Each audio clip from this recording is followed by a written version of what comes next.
Welcome to the Ditch the Struggle podcast. I'm your host, Alana Rosso. I'm a graphic designer turned career and success coach who knew I could do better, but kept falling short of where I wanted to go. But after years of exploring personal and career development, business, money mindset, and energy work, I'm here to tell you that yes, you can move from stuck and defeated to empowered and confident. Ready to dive in? Awesome. Together, let's ditch the struggle.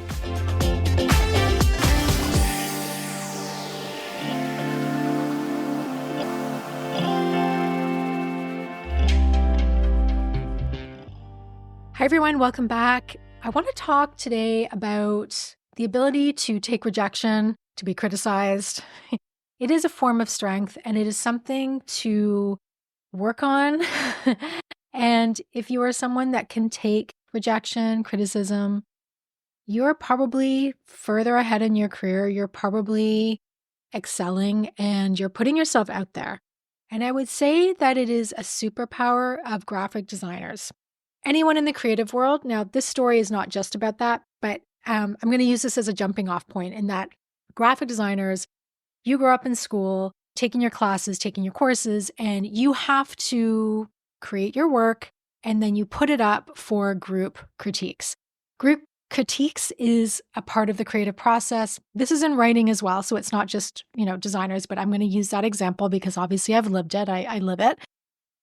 You have to put things out there and you have to put things up. And from a very young age, I have learned that this is just part of the process. And even though it doesn't feel good and it's scary, sometimes you think you've done something good. Sometimes you know you've done something crappy. Sometimes it's mediocre or you're not sure how something's going to land, but you have to put it out there. And I will say, looking back at my education and my career, I think this is the thing or one of the things that I am most grateful for is that ability to walk through that fire a million times in my life. So I still sit in creative meetings now and I have to present design work and I have to sit there and wait. A lot of it's like on Zoom or, virtually and wait for feedback. And there's always that moment of like, oh my God, how is this going to land? Now, sometimes I know I've really knocked something out of the park and when you've done something for so long, you do get to know when things are landing and when they're not. And I kind of love that. It's just like, oh, when you're really hitting it, you know it. Sometimes I'm not sure and it lands. Sometimes I think something's amazing and it just completely falls flat. But often I know if I'm kind of hitting something. But growing up, going through that process, I wasn't really sure. I'd be so freaked out and it's just like so insecure and stressed. And the ability to be able to sit in that, and I call it sitting in the cringe, and I would say these are the cringe moments where you're just so uncomfortable, is really going to build you up as a human, build your success. It is going to really help you push through the fear of trying new things. Because if you have the fear of getting out of your comfort zone and doing things that are uncomfortable, you're not going to get too far.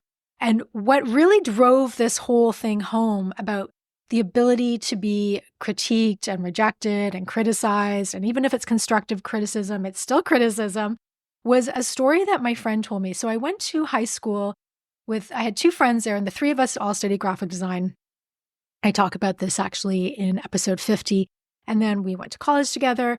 We all got our design degrees, we ended up at different schools, but we all got our design degrees. And then one of them went and decided to go into nursing. She's one of those people that has the brilliant creative mind and the mind for science. Now, I have a few friends like this, and it's like, it blows my mind. Like, I don't understand how they can be so good at both things, how they're so left brain, so right brain.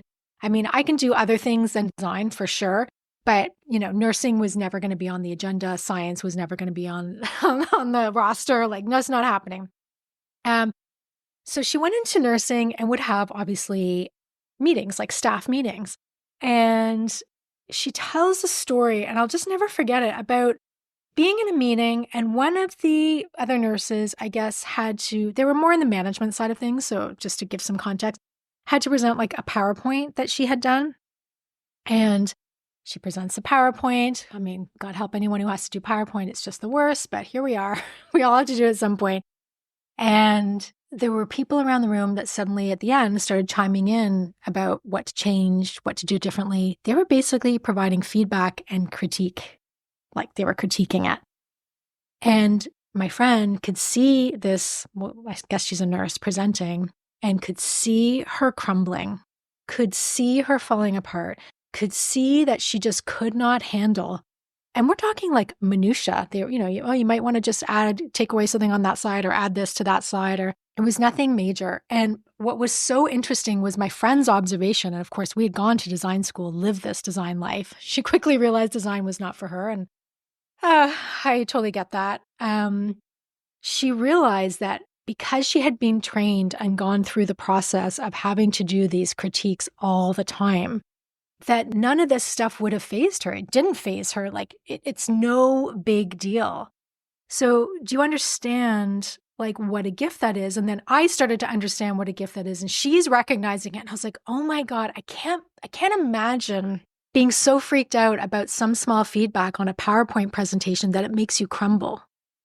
Like, that would really tear you down. And so to have the ability to take the criticism, to recognize that it's subjective, so not even objective all the time, it's subjective, right? So people are just seeing through their lens of what they like, what they don't like.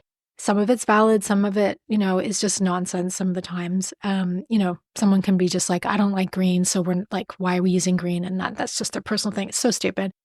But it happens, and you have to be able to take it. And so she tells this story, and I was like, oh my gosh, I'm so grateful for having picked a path or a career or courses where I had to sit in the cringe, be in the line of fire all the time. I mean, I've sat through thousands of critiques at this point, starting really from the age of even, I guess, formally 15, and how that has shaped me. And there's two sides to this, in that you have to really recognize, first of all, that the ability to take this criticism is key to moving forward in your career. And if this is something that really triggers you or gets you down or freaks you out, then what I would really do is just dive into stories of people that have also gone through the insecurity, the stress of having to take the criticism, the feedback, the bad reviews. I love listening to interviews with authors, book authors. So I'm a huge reader.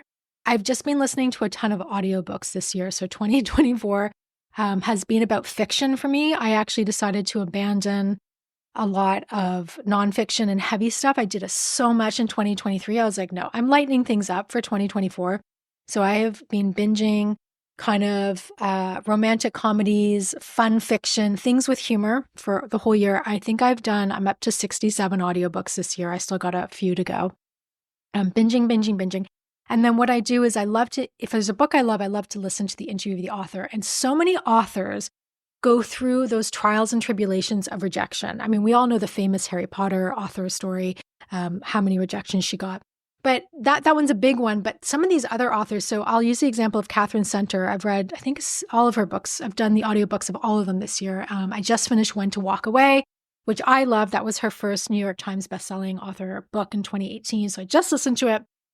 And then she's a very vivacious person, and she's done some TEDx talks, and she's interesting. And she talks about the rejection, the having people critique your work, because she was in creative writing, did a lot of formal training, and sitting through all of that rejection and then not getting anything published for like 12 years or something like that. She just kept getting rejected over and over and over with her short stories. And even when she did publish her first novel, it wasn't a huge success. And I believe that first book was The Bright Side of Disaster, which I did listen to.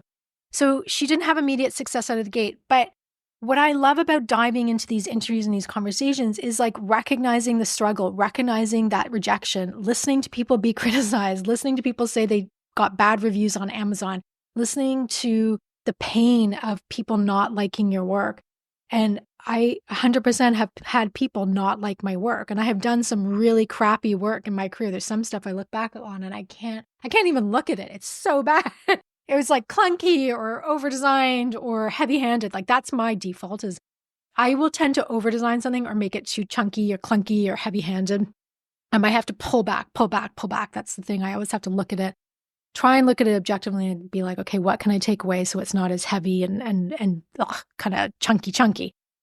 So I would say that if you're feeling stressed about rejection or criticism, then listen to these interviews with people who are doing things where they put themselves out there and they have to take the rejection, because she talks about it, Catherine Center, about how she just wanted to crawl into a hole every single time that she didn't get positive feedback, that it would be soul crushing for her, that it wasn't easy. So for most people, it really isn't easy. I would say, again, I'm just recognizing that I'm really grateful that it might be a little less difficult for me having had that background. Now, when I was doing Toastmasters, and anyone who wants to join Toastmasters, I have a whole episode on what that experience was like. So that was different for me. You would have to do these presentations and then people would write down feedback. So it wasn't just like verbal feedback. It'd be like everyone make these little notes and then it would be collected. And at the end, you would be like, here's your feedback pile. Sometimes it would take me 2 weeks to look at the feedback pile. Yeah. I knew a lot of what I wasn't doing well. It was always the typical things, talking too fast, well, that's usually what it is, talking too fast, which I do hear sometimes. Could not just face the music. But you have to face the music. You have to look at it to get better. So I would eventually look at the feedback, but it would take me so much time. I just couldn't often do it the same day. It just felt too much. It's too hard. It's like you're already putting yourself out there and now you have to get feedback on it. Now people have to tell me if I'm good or bad or what they think. It's a lot. But that ability to put yourself in the line of fire, I think, is so key for really building any kind of success, putting yourself out there. You cannot play it safe all the time. So the two sides that I'm talking about here are, one, that you have to really have the ability to take the criticism, take the feedback, and just work with it and recognize that it doesn't mean that you are a good or bad person. It's just saying that some of what you've created is maybe not landing. And every single person creating anything is going to create stuff that is not amazing, that's going to suck. Everyone has favorite musical artists. There are some songs out there that that they've put out which are just like not great, but they can have some of your all-time favorite songs in the whole wide world, right? So it's really more important to just get through the fear of putting yourself out there and doing it. And then the other side of it is that you have to detach from the criticism. There is that you can make the choice in a moment to just see it as feedback and it not mean anything about what you are able to do in the future or like what you have done. Again, not being that good or bad person, but there's a detachment to it that is really, really important. And I think detachment is actually maybe the secret to everything in the world, and getting through anything is knowing that you don't have to get too emotionally involved, that you can let it go and just be neutral about it. If anyone has done any research on, I'm doing a tangent here now, on dealing with narcissists, there is a term that's called gray rock when you're trying not to react to what is happening around you. You're just kind of supposed to be like the energy of a gray rock. You're just going to be neutral and just let things pass by you and not really affect you. That can be very hard when you're dealing with narcissists because they're so manipulative. But I like the concept and I am applying it here too, because not only do you need the ability to take the rejection, but it's how you're processing it, and getting into that detachment to me is really that gray rock zone, which helps you just stay like a neutral observer in the moment, like just riding the wave of that. And again, not making it mean anything too much. Going back to this little story is I was kind of shocked about how these small things can make someone crumble or really have an effect on them. That's how sensitive we are as human beings, like how these small things can really affect us. So if you can rise through these small experiences, and I think a huge part of rising through any challenge in their career, your life, is dealing with rejection, is dealing with the criticism, is dealing with critiques, and then building strength around that and resilience around that. That is going to pull you through so many experiences. You do not have to become a graphic designer or do anything creative. Anytime you're putting yourself out there, speaking in front of someone, presenting a project that you've done, putting a post on social media, you're putting yourself out there. I mean, social media is its own beast. I don't know. I've been really quiet on it lately because I've just needed a little break from all that world. But yeah, take a look at how you're dealing with the rejection, the criticism. And I challenge you to stay neutral about it, to not let it mean anything necessarily about whether you're a good, bad person. how good you are at your job, but just look at it as feedback and getting in the habit of making it feel neutral. So like you almost have to force it to have this neutral feeling as opposed to having the emotional charge that normally it would have. If you can do that, if you can master your emotions around that and keep your nervous system calm while you're going through all of that experience of, feedback and criticism, you are winning at life, you're winning in your career, you're winning at everything. And I think ultimately that is the path to pure fulfillment, self-confidence, and feeling just like you're rocking your life, that you are not letting anyone's opinions and influence completely derail you. So I hope you can stay on the rails, take the feedback as neutral, and keep putting yourself out there, guys. Take care.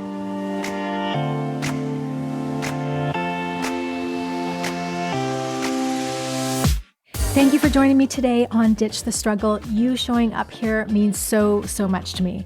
To dig deeper into the topics discussed today and to learn about my work, visit alanarosa.com. And don't forget to download your free resources while you're there. And if this episode resonated with you, please share with others who also want to ditch the struggle.